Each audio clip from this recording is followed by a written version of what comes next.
Some of the most iconic Caribbean plants, they didn't start there.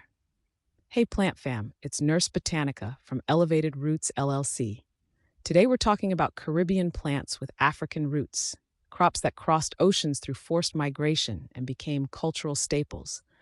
When Africans were brought to the Caribbean during the transatlantic slave trade, they carried agricultural knowledge in their memory, and sometimes seeds hidden in braids, clothing, and provisions.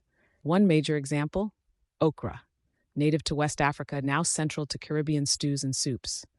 Callaloo, leafy greens with African lineage that became a Caribbean staple. Black-eyed peas, used in both West African and Caribbean dishes, resilience in edible form.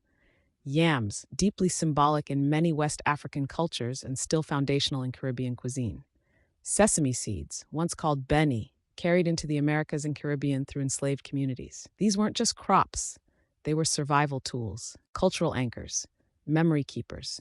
African agricultural systems shaped Caribbean farming techniques. Intercropping, seed saving, and herbal knowledge all traveled too. Food became continuity. Plants became identity. The Caribbean plate tells an African story.